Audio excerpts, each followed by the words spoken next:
అంతా కూడా ఇవాళ 6 o'clock బుకింగ్ ఓపెన్ అవుతున్నాయి. ప్రేక్షకులందరూ కూడా సినిమా ఫ్యాన్స్, పవన్ కళ్యాణ్ గారి ఫ్యాన్స్ అందరూ కూడా టికెట్లు తీసుకొని సినిమాని మాత్రం ఆనందంగా చూడాలి. సినిమాని చూసేటప్పుడు ప్రతి సినిమా థియేటర్ దేవాలయం.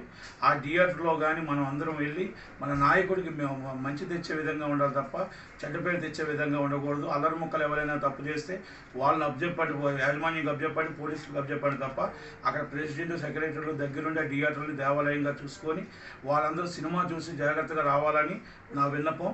ఈ సినిమా వచ్చిన అమౌంట్ ప్రతి రూపాయి కూడా ప్రతి ప్రేక్షకుడి టికెట్ మీద 10 రూపాయలు, మొత్తం టోటల్గా ఎంత వస్తుందో అంతే అమౌంట్ ఇది జనసేన పార్టీకి ఫండ్గా ఇవ్వబడుతుంది. ఆ జనసేన పార్టీకి వచ్చిన అమౌంట్ని తీసుకొని అది పవన్ కళ్యాణ్ గారికి, నాగబాబు గారికి చేతుల మీదుగా అమౌంట్ ఇవ్వడానికి మరి నిర్ణయించుకోవడం జరిగింది. అలాగే ఈ సినిమాని ఇవాళ 6 o'clockకి ట్రైలర్ లాంచ్ అయిపోయింది. ఈ సినిమా ఇంతకుముందు సినిమా వచ్చేటప్పుడు చాలా పొలిటికల్ మూవీ, కొన్ని అనువైన కారణాలలో కొంతమంది దీన్ని కావాలని రాద్ధాంతం చేయడం జరిగింది.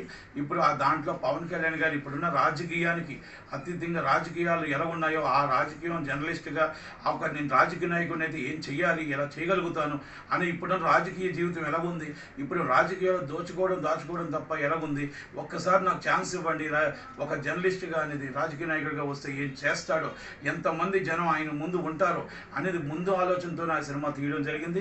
కనుక ఇప్పుడు ఆయన్ని గెలిపిస్తే ఆయన రాజకీయాల్లోకి వచ్చిన తర్వాత అసెంబ్లీలో అడుగు పెడితే ఎలా ఉంటుంది ఆయన రాజకీయ జీవితం, మచ్చలేని రాజకీయ జీవితంగా ఆయన రాష్ట్ర అధ్యక్షుడిగా ఎలా ఉంటుందో ఈ సినిమా కొంత డైలాగ్స్ కానీ అన్నీ చూస్తే ఇప్పుడు అధికార పార్టీకి ఏంటి, మన జనసేన అధ్యక్షుడు పవన్ కళ్యాణ్ గారు ఏ విధంగా ఉంటే బాగుంటుందో ఈ సినిమాలో ఒక్కసారి ఆయన ఆలోచనలు కొన్ని పాల్పంచుకోవడానికి ఫ్యాన్స్ అందరూ కూడా చూసి అందరికీ కూడా ప్రేక్షకులందరికీ పంచవలసిందిగా కూర్చున్నాను.